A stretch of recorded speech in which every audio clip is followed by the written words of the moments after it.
Doug, thank you very much. Let's dig a little deeper into this now. It's all sparked a heated debate about whether media professionals should voice their private opinions on air and whether political correctness has gone too far. So joining us to talk about that, Solon Williams, who is with the Institute for Conflict Analysis and Resolution at George Mason University, who has studied and written extensively on public speech, discrimination, and political correctness. Good to have you with us once again. Great to be here. Boy, this is an interesting one because it really has ignited a bit of a firestorm on both sides of the issue. Those who say, well, you should have a right to say whatever you want, and those who say, well, based maybe on who you are or who you're representing, you really shouldn't. How do you view this? And if you're dealing with your students from a academic angle, how do you attack this one? Well, I think the situations facing the media are somewhat similar to those facing the university in the sense that a public institution has to deal with a variety of conflictual viewpoints.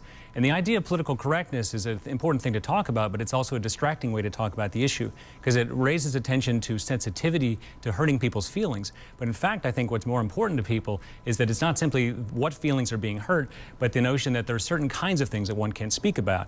And I think that this is a great example of that.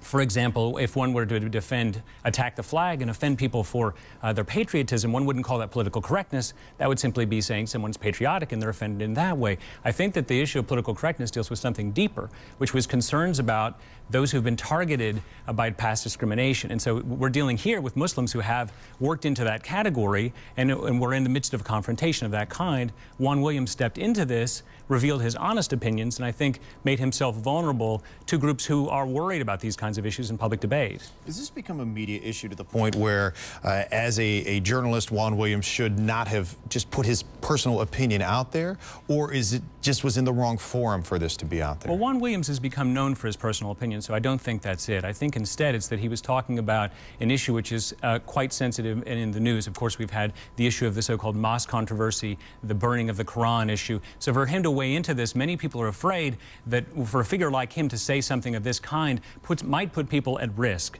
I think that's the concern. NPR felt, I suppose, that that was stepping over a line. Now, the problem, of course, is that if you're on the horns of a dilemma. If you silence somebody, then it's difficult to get honest opinion out there, and it's more difficult to have real conversations. What Eric Holder said, we become a nation of cowards around race and ethnicity. Yeah, I wanted to talk about that, too, because it does seem like, obviously there's two sides to every issue here, but you do worry about that sometimes because it seems like every time somebody is outspoken on one topic or another, whether or not that needs to be out there for purpose of discussion, which I'm sure from an academia standpoint, you want people to discuss things. You have to, yeah. But it's almost like we are afraid to express certain thoughts because of fear of reprisal, of either losing a job somewhere or getting sued or whatever that may be. So how do we address that? The higher the stakes they are, the more difficult it is to have conversations. Especially, we have to have conversations like this with dignity for both sides. It's very difficult to know what it would mean to have dignity. That is, what it is that would offend another party. What might have offended someone in the 1960s around race would be obvious today. But now, maybe in 30 years, we're going to look back on this episode and say, well, that was something that maybe we shouldn't have been worried about.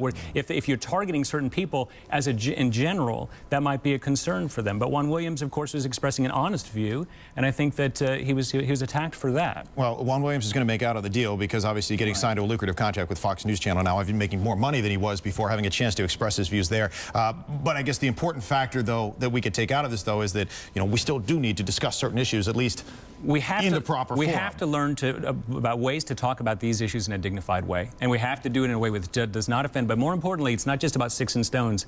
It's about, it's not just about words that can hurt. It's about sticks and stones. It's about people being discriminated against and fearing what could happen from public conversation. So I appreciate you being here, and I have to apologize. I believe I misspoke and called you by the wrong name, but it's Solon Simmons. That's fine. Of course, we know that you've been with us before, and we hope to see you once again. Great to see you again. All right, thanks for your help this morning. Let's check in with